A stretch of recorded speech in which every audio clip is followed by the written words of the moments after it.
Red FM. Obviously the direct route would have been the better route, and 3 points up last week with time nearly up. Cork would have taken the victory obviously at that stage and would have put them straight into a semi-final. They've avoided Kilkenny. Find a situation that they've had to play another 70, 90 minutes of hurling, and they've another game next weekend in the qualifying stage. So it definitely stacks the odds against Cork this year. Whether or not the extra game and that mitigated against them last time, I'm not so sure. I just think that his form at the moment is really, really poor, and they didn't really learn from last week. The work rate wasn't high enough, and even though there was only 3 points in it, and it did take Dan Shanahan's goal to settle the tie, I just think Cork overall, particularly in the forward area, were very, very poor. Yeah, no, Waterford certainly had a game plan last night, Seanie, and last week as well. They seemed to crowd the Cork forwards, and they didn't give them the kind of space they got against Tip. Now, Cork's game plan seemed to be to get the ball direct into the forwards, but that didn't work at all last night. No, it didn't, Paul. But you know what, there's a bit of overhype, I think, as regards the game plan, and maybe it's trying to excuse what happened to our forward line, the fact that it was crowded. That'll happen in Championship. Can't even legislate in training or in practice games for what happens in Championship. Things just happen, off-the-cuff stuff, and you have to react. I wouldn't necessarily blame Dennis watching the line either, I think Dennis has done a good job this year. He's guided us to a league final, disappointing against Galway, but he still got us there. But they were exceptional against Tipperary, but look, I think yesterday the forwards and the team in general just didn't react to the situation. They didn't react last week and again last night. And I wouldn't be blaming Dennis necessarily for that. I just think players have to take stock now. They have to look at themselves in the mirror and say, look, for next week we just need to up the performance considerably, because it just wasn't good enough. 1 point from play from a starting 6 forward line, it just isn't good enough, Paul. There's fantastic players there. It isn't Dennis's fault that they're not playing well. It's the fact that the players themselves just aren't working hard enough. It's very hard to pick out a defender that didn't play well. I think the midfielders probably just barely lost it. I think Waterford's 2 midfielders were very, very good in the night, but at the same time, I think Hall and Tom still played well. Their upper was just really, really poor. Paddy O'Sullivan did exceptionally well, I thought, when he came in. Fraggy, I thought, worked hard in the second half, in fairness. I think he was, hard done by to be taken off. And McCarthy as well, to a lesser extent, worked very, very hard. But at the end of the day, you're in there to get a few scores, and it just wasn't good enough. Yeah, no, supporters, Seanie, will look at the Tip game when Cork were so good, and they'll look at last night and ask why Cork couldn't reproduce the kind of form they showed against Tip last night and last week. But they were 2 very different games. The Tip approach was a lot different to the way Waterford went into the game. The Waterford backs were so tight and so dogged. Yeah, and they were, Paul, but that's what you expect. That's what Championship is all about. Any manager would expect a defender to like that, to defend tigerishly and not to give any inch away. So Cork shouldn't kind of be using that as a sort of a yardstick or anything, saying, look, the defence was really, really tigerish and we couldn't handle him. You just have to handle him. That's what you're in there to do as a forward. You just have to get away from your man, and you have to get out in front of him, and you have to put the ball over the bar. The Tipperary game, it was a fantastic result, Paul, and any time we beat Tipperary down the park, it's a fantastic day for Cork hurling, but it's a completely thing of the past now. They need to forget about it. It was mentioned again on the paper the other night that we need to get back to the Tip performance. Forget about the Tip performance. Cork need to move on from here, because the Tip performance is as much to do now at this stage when you look back, as Tip being so poor as Cork being good on the day. I remember Cork were beaten by Waterford in 2004 and there was a huge public outcry. But I think it's different here, because on that day, Cork played exceptionally well. I thought it was one of the great Munster finals, but the worry now is that Cork's performance in the last 2 games, particularly in the forward line, was just not up to the required standard. And I don't know, Dennis will get him back in during the week now training, but at the end of the day, he can only sort of talk to them really and maybe go through some of the scenarios. The boys themselves have to look in the mirror, and they just have to up their ante in a big way. Yeah, what did you make of the referee last night, Seanie? Brian Gavin from Offaly was the man in charge. I know Davy Fitz made a few comments in the build-up to the game that may have put some pressure on the ref, and I know a lot of Cork fans coming out of Semple Stadium last night weren't too happy. What did you think yourself? I suppose I'd have had more gripes with last week as opposed to Saturday night. I don't think there was a free against Brian Murphy for the 21-yard free. I'm not sure where Johnny Ryan saw that foul coming from. I thought Brian Gavin did okay last night, to be honest. Owen Cadigan was tackling hard. Liam Lawler on the other end of the field was tackling hard. Look at Paul, again, I just really would point a finger at the players. I just wouldn't be looking at officials. I wouldn't be looking at managers. Brian Gavin did the best he could on a difficult night. Conditions were difficult. The lights started to fade and the floodlights came on, and I thought he did okay.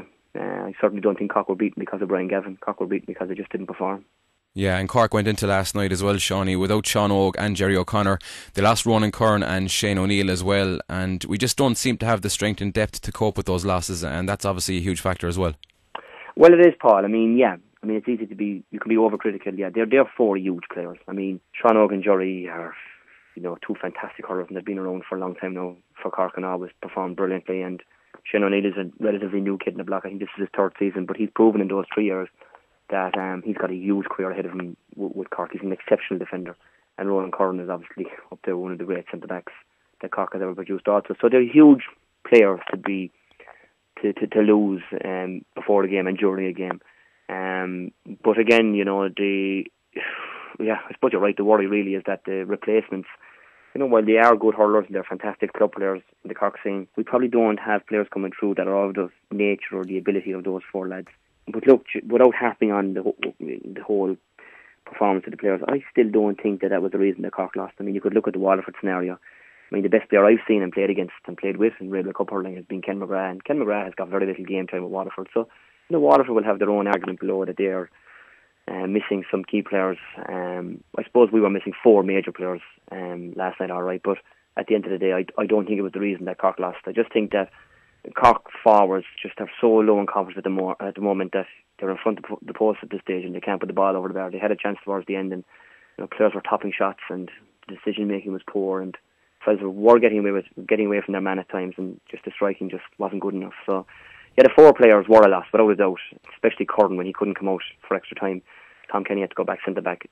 William Egan, actually, to be fair to him, did come on. He was exceptional for the under time out there, and he got a good score when he came on. He was very good around midfield. But I wouldn't be pointing the finger or putting that up as a reason that Cork were beaten. Yeah, just briefly, Seanie, in terms of Waterford, they'll be very happy with themselves, obviously, after last night. They're now just one step away from another All-Ireland final, but what do you think they can go on and achieve now? Look, I suppose their target really was the Munster Championship. I presume, knowing Davy when he was a player playing against him, he was so motivated and so driven that I presume his drive really is to try and rectify what happened in Croke Park 2 years ago and prove that, teams that he manages can tie up for the major honours. And I think, he'd obviously be looking to get to a final again, and I'd imagine he wants to get at Kilkenny again. Whether they're good enough or not, I'm not so sure. But just as championship is, Paul, no two games are the same. I really believe in that. The Cork performance against Tipperary versus the Cork performance against Waterford, they're poles apart from each other. So, at the moment, Kilkenny do look like they're a good bit ahead of the other teams out there, but you just don't know. And he does instill huge confidence in their ability, and they really, really play for each other. They've got a fantastic support. We played them down in Walsh Park, it's going to minor, and the amount of support that follows Waterford's teams is just phenomenal. So, I'm not saying, I'm not so sure. At the moment, I don't think they're up at the standard that Kilkenny have set, but you just don't know. The way Davy motivates his team, you just don't know, and I presume that's his next milestone now, to get to a final and to win it. Yeah, no, just very finally, Seanie, where do Cork go from here? It's probably Antrim now next weekend. What would be your approach if you were in Dennis Walsh's shoes? Would you expect to see some changes? I suppose the simple answer is yes, changes plenty and all that, but I don't know, maybe I keep it nearly as close to the starting 15 as he had on Saturday night and just say to players, listen lads, the opportunity is still there. To be fair to fellas, before the Waterford game they were all performing really, really well. All the forwards were doing exceptionally well and they were scoring freely from play. So, 2 games doesn't just make a bad player overnight, really. There is still fantastic potential there. But I would put it on the line and I would say to fellas, that you just need to start performing, and with complete respect to Antrim, maybe there is an opportunity for fellas to get a few scores and to get the confidence levels up. Now, I wouldn't be taking Antrim lightly. Denny Cahill is a fantastic manager, and it's obvious from the sort of grit that they showed yesterday. They were 6 points down with not long to go, and they dug out a fantastic result. It's going to be a hard challenge. In a small little way, it resembles Offaly in 2000, when Cork played Offaly after winning a brilliant Munster campaign, going for 2 in a row, and we just were too complacent going into the game, and Offaly caught us. But I just think Dennis now will just try and eliminate that sort of complacency during the week and just tell fellas, look, it is opportunity knocks free. You have an opportunity to get back into a semi-final. Anything can happen when you're into the last 4. So I wouldn't be making drastic changes, maybe 1 or 2, but I wouldn't be making drastic wholesale changes, Paul.